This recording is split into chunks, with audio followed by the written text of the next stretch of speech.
بسم اللہ الرحمن الرحیم۔ السلام علیکم۔ جڑواں بچے کس گھر میں پیدا ہوتے ہیں؟ ناظرین، لوگ اکثر یہ سوال کرتے ہیں، دنیا میں جڑواں بچے کیوں پیدا ہوتے ہیں؟ یعنی کہ کس عورت کے ہاں جڑواں بچے پیدا ہوتے ہیں، تو اس کی وجہ کیا ہوتی ہے؟ کچھ لوگ کہتے ہیں کہ عورت طاقتور مضبوط ہو تو عورت کے ہاں جڑواں بچے پیدا ہوتے ہیں۔ وہیں پر کچھ لوگ کہتے ہیں کہ اگر مرد مضبوط ہو اور طاقتور ہو تو اس مرد کے گھر پر جڑواں بچے پیدا ہوتے ہیں۔ آج کی اس ویڈیو میں ہم آپ کو حضرت علی رضی اللہ عنہ کے حوالے سے اسی بات کے بارے میں بتانے والے ہیں کہ کس عورت کے ہاں جڑواں بچے کب اور کیوں پیدا ہوتے ہیں، اور اسی کے ساتھ ساتھ کچھ سائنسی وجوہات سے بھی یہ جانیں گے کہ کسی عورت کے ہاں جڑواں بچے کیوں پیدا ہوتے ہیں۔ ناظرین، اولاد اللہ تعالیٰ کی بے شمار نعمتوں میں سے ایک عظیم نعمت ہے، اور اگر کسی کے گھر جڑواں بچوں کی پیدائش ہو جائے تو اس انسان کی خوشی دگنی چگنی ہو جاتی ہے۔ اکثر شادی شدہ مرد عورت جڑواں بچوں کی پیدائش کے خواہشمند ہوتے ہیں۔ جڑواں بچوں کی پیدائش کو لے کر معاشرے میں نہ جانے کتنی باتیں بنی ہوئی ہیں۔ کوئی کہتا ہے کہ اگر عورت طاقتور اور مضبوط ہو تو جڑواں بچے پیدا کرتی ہے۔ وہیں پر کوئی کہتا ہے کہ اگر بیوی سے بار بار یعنی حد سے زیادہ ہم بستری کی جائے تو بھی جڑواں بچے پیدا ہوتے ہیں۔ آئیے آپ کو حضرت علی رضی اللہ عنہ کے حوالے سے بتاتے ہیں کہ جڑواں بچے آخر کیوں پیدا ہوتے ہیں۔ ناظرین، عرب میں ایک شخص بیٹیوں سے سخت نفرت کرتا تھا۔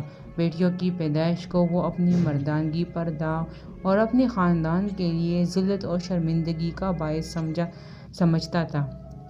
اس کے ہاں جب بھی بیٹی کی پیدائش ہوتی تو وہ اس ذلت اور شرمندگی سے بچنے کے لیے بیٹی کے پیدا ہوتے ہی رات کی تاریکی میں اسے زندہ درگور کر دیتا۔ ایک بار اللہ تعالیٰ نے اس کی 2 بیٹیوں کے ساتھ نوازا۔ جڑواں بیٹیوں کی پیدائش پر اسے بہت دکھ ہوا۔ غصے کی حالت میں دونوں بیٹیوں کو اٹھا کر قبرستان کا رخ کیا۔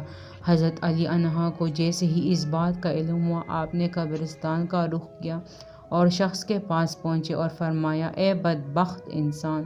کیا تجھے رسول خدا کا یہ فرمان معلوم نہیں کہ بیٹیاں اللہ کی رحمت ہوتی ہیں؟ تمہارے گھر اللہ کی 2 رحمتیں نازل ہوئی ہیں۔ پھر فرمایا، اے شخص، یاد رکھنا، اللہ تعالیٰ ہر کسی کے گھر میں جڑواں بچوں کی پیدائش نہیں فرماتا۔ اللہ تعالیٰ ہر کسی کو بیٹی بھی عطا نہیں فرماتا، بلکہ اللہ تعالیٰ جس شخص پر راضی ہوتا ہے صرف اسی کو بیٹی جیسی رحمت اور جڑواں بچے عطا فرماتا ہے۔ صرف اس شخص کے گھر میں 2 بیٹیاں ایک ساتھ پیدا فرماتا ہے، اور اللہ تعالیٰ کو جس شخص کی آخرت نیک و مقصود ہو اس گھر میں بیٹیوں جیسی رحمت بھی نازل فرماتا ہے۔ رسول اللہ صلی اللہ علیہ وآلہ وسلم کو یہ فرماتے ہوئے سنا ہے، جس انسان نے اپنی بیٹیوں کی اچھی طرح پرورش کی اور اس کی شادیاں کی تو اللہ تعالیٰ ایسے انسان پر جنت نوازے گا۔ شخص یاد رکھنا، نبی کریم صلی اللہ علیہ وسلم نے فرمایا، بیٹے نعمت بن کر نازل ہوتے ہیں اور بیٹیاں رحمت بن کر نازل ہوتی ہے۔ تو اس ظالم شخص کو رحم آ گیا اور آپ کے قدموں میں گرا اور زور قطار رونے لگا اور عرض کیا، یا علی، مجھے معاف فرما دے اور اللہ تعالیٰ سے میری ان گناہوں کی بخشش کی دعا کرے۔ آپ رضی اللہ عنہ نے فرمایا، جاؤ اور ان بچیوں کو ان کے ماں کے حوالے کرو اور پھر میرے مسجد میں آ جاؤ۔ یہ کہہ کر آپ رضی اللہ عنہ مسجد کے جانب چل دیے، اور وہ شخص بار بار آپ صلی اللہ علیہ وسلم کی خدمت میں پہنچا اور عرض کیا، یا علی، جب ایک عورت حاملہ ہو جائے تو ہمیں کیسے پتہ چلے گا کہ اس عورت کے حمل سے لڑکا پیدا ہوگا یا لڑکی، یا جڑواں بچے پیدا ہوں گے؟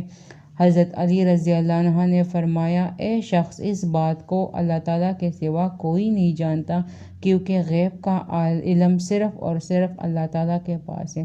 اے شخص، اگر کوئی غیب کا علم کا دعویٰ کرے تو وہ جھوٹا اور مشرک ہے، اور اس کا ٹھکانہ جہنم کی بھڑکتی ہوئی آگ ہے۔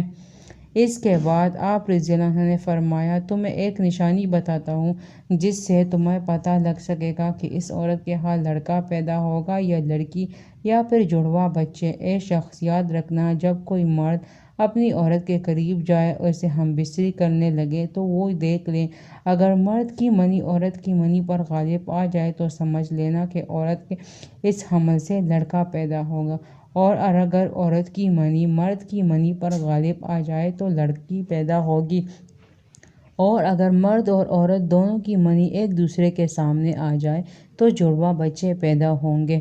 اے شخص، اللہ تعالیٰ نے اس پوری کائنات کے اندر اس 1000 مخلوق کو پیدا فرمایا ہے، اس میں سے 20,000 مخلوقات صرف وہ ہے جو صرف پانی میں رہتی ہے، یعنی دریاؤں، سمندروں میں۔ اے شخص، یاد رکھنا، اللہ تعالیٰ نے تمام مخلوقات کو جوڑوں کی شکل میں پیدا کیا، یعنی نر اور مادہ کو پیدا فرمایا ہے، اور دونوں جوڑوں میں اولاد کی محبت ڈال دی ہے تاکہ قیامت تک ان کی نسل باقی رہے۔ اور دوسری، 80,000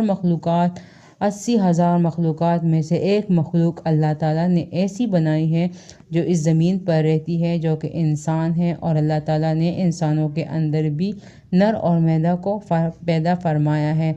ناظرین، اس پوری کائنات میں صرف اور صرف اللہ تعالیٰ کی ذات ہے جس کا نہ تو کوئی باپ ہے اور نہ ہی جس کی کوئی اولاد ہے اور اس کا کوئی ہمسر نہیں۔